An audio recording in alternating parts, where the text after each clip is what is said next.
Hi, and welcome back to Ion Radio. I'm Ken. So today I'm bringing you a special episode of DataLink.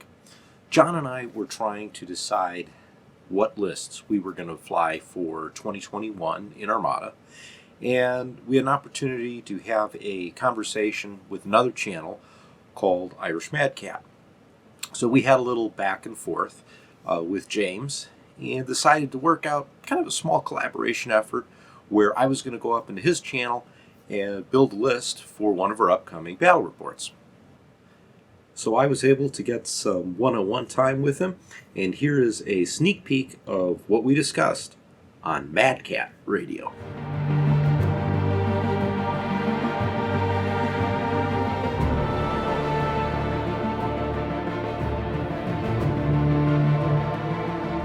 Well, how are we doing, everybody? Hope the apocalypse is treating you well. Today we're joined by a very special guest, Ken of Ion Radio. They do fantastic Star Wars Armada reports and great BattleTech coverage as well. We're going to go through a number of stuff. Firstly, welcome to the channel, Ken. Lovely to have you. Thanks, James. Great to be on your show. I enjoy your list building episodes. So really looking forward to see what we can put together today. So normally I build just based on the comments of what the person wants. And normally I don't have a chance to interrogate them as to what they prefer.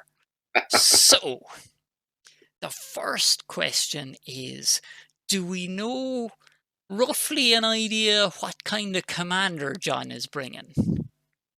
So off the top of my head, no. However, knowing John, I suspect he's probably going to bring Bale. We know he's going to be Republic, and I think he's going to try and leverage Bale's command capabilities for this next battle. And I'd say that's probably the situation. By the way, folks, we normally don't suggest building a list just to beat one opponent, but this is like Ion Radio fans know we need to get some more W's in the Ken column here. So like the gloves are off. You don't come to this channel for friendly Sunday League lists most of the time. I'll also build those, but for this occasion, we're not going easy.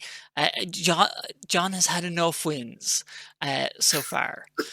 So how do you feel about Wat Tambor on the flagship? Because I feel like we put Kraken out there as kind of the bait for John, where he'll go in swing for that one, but then we'll just go, and then we activate, and then we Wat Tambor, kind of the shields back, get rid of everything.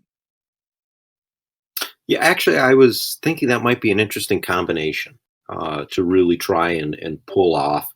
I think we can really gain a little bit more staying power with the fleet, specifically with Wat Tambor. So then if we're going with Wat Tambor, then with a Munificent, obviously stacking, Tide of Progress is great, but there's always a chance you're going to hit a crew card.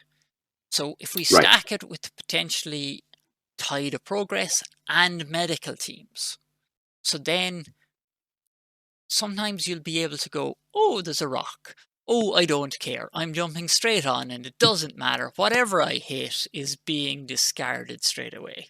Right. So I'm thinking we actually probably just have another ace potentially. So, for example, we want probably an anti-fighter ace there. So we're probably thinking the cheapest one, which is the Hadar Chal. It's got the scatter. It's got free attacks. And it just kind of, it can annoy ships as well. Because let's say you rest your fighter all gets tied down. This can just hang out the back of an acclimator. And if that acclimator moves, red dice. Free red dice. And if it stays in the middle of two acclimators, it'll get a red dice on each. And then we probably going to stick with just maybe 2 vultures and 2 normal hyena bombers. Well, actually, a Hyena bomber and 404, just simply because DBS 404, the damage potential there is great. So for now, this is a reasonable squad ball of 82 points. Mm-hmm. Then with the hard cells, so we're gonna throw a parts resupply on one, and with the second one, then we're gonna throw a munitions resupply. So here you can kind of throw around those tokens. It's like Ultimate Comsnet, but you always kind of want to be commanding squadrons anyway. So you don't want to have to worry about what command they're doing to kind of supply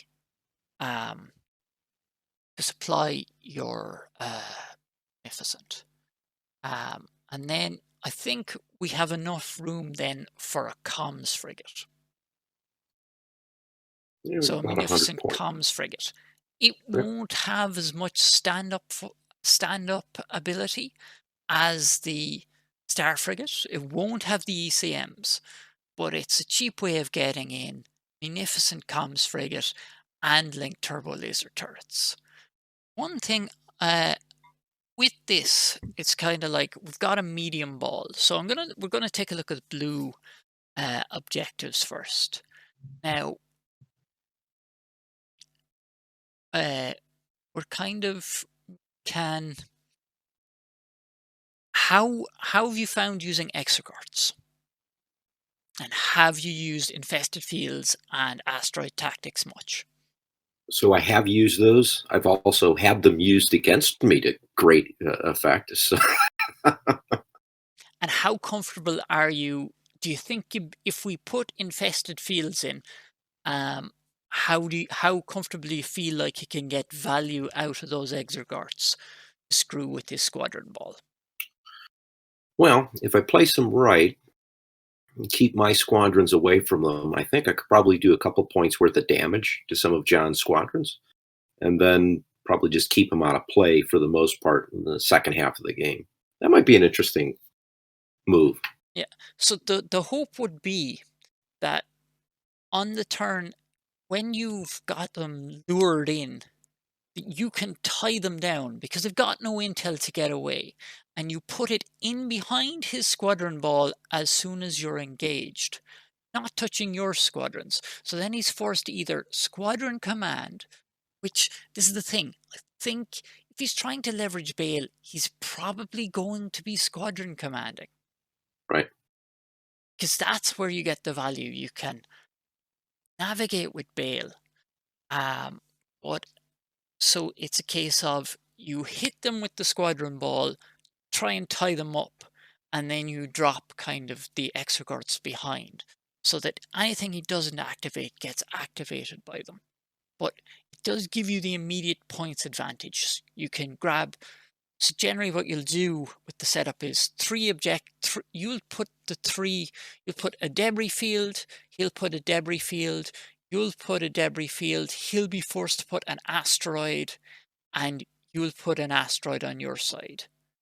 Or, sorry, it'll be debris field, asteroid, asteroid, asteroid. Yeah. And then you grab the 3 points straight away, putting the exocarts on his side, so that in order for his squadrons to grab them, they have to get in range. So then you're kind of up 45 points to 30 straight away. So then you're forcing him onto the back foot a little bit. And that's why I kind of like infested fields. The other option that I'm thinking of is volatile deposits. Because you're getting the red dice, crits, and you can kind of, what you do there is, like the asteroids there give you the scoring, so they have to go first. But the second thing then is you lay the dust fields. You don't put them straight, you put them so they're kind of like a line that he passes by, and then it acts like a kind of burst wave. So when you hit a ship next to one of them, like the dust cloud is so long, if anything is close to it, it's getting walloped. So those are the kind of two ideas I'd have with a Kraken fleet, because you're getting those crits on red. You've got the linked turbo laser turrets, and once it gets closer, you're guaranteeing it with Kraken. Yeah, because with Or then Kraken, it's one die to any face, correct? exactly. Yeah, Any face with one icon. That's the important thing. one So you can't change it to a double. But you can change it to accuracy, you can change it to a crit. Which of these plans sounds more fun? So I think actually in this case, volatile deposits might be more useful. Um, the Kraken combination, this is something I honestly hadn't thought about before, but the fact that I can pretty much give myself that crit when I need it could really prove useful. Okay, let's go with volatile deposits in the blue. So if I look at what we've done just in Clone Wars, we've had bids between 1 and 7. 7. So if we can find 1 point somewhere. So Yeah. let's keep the parts resupply, and then Mhm. let's go with a comms net. So we still can move a token around, but it Mhm. gives us that bit of flexibility. You know? Yeah. And then we have an 8-point bid. So we're looking at a Magnificent Star Frigate, Kraken, Wat Tambor, Medical Team, Electronic Countermeasures, Linked Turbo Laser Turrets, and Tide of Progress. And that's the kind of tip of the spear. Mhm. We generally, the way that ship will die, if it dies, is if it gets caught by 2 acclimators. So Right. while that'll be the tip of the sphere, what I'd recommend is having a hard cell just behind it. When the first acclimator jumps to get into that black range, or he sets up a kill zone where you're going to move and you're going to end up in black range of him. You jump the sacrificial hard cell in front to block the second acclimator and enable Kraken. Or if it's set up so that you'll be walking into the kill zone, you can do 2 things. You can jump the hard cell into the kill zone and ram it to slow down. Or you can do the crazy thing. If you're only going to be at red dice of those acclimators next turn, and they've both gone, and moving in puts you in black range of both, go to speed 0. Go to speed Mhm. 0, and you take the first attack, no defense tokens, and then you use the advanced projectors on the star, on the comms frigate, and like the only danger with that is if he's got turbo lasers. If he's got serious turbo lasers, do the math. But these are the Right. things you can use. So keep, I wouldn't say directly behind it, but keep one of those hard cells near the back if he's trying to double team with acclimators, so it can jump in and either block an acclimator or block your move into the kill zone. Anyway, hopefully we'll be doing some more things like this, but if you like Battle Reports, Ion Radio is definitely the place to go. Listen, thank you so much for joining me, Ken. This has been great fun, and kick his... Oh, I will definitely do my best. And James, thank you very much for having me on your show. I really appreciate the opportunity to spend a little bit of time with you. And we're going to have to bring you onto our channel, and we'll have a chat on all things Armada and BattleTech, and we'll have John involved this time. That sounds fantastic. Talk to you soon, Ken.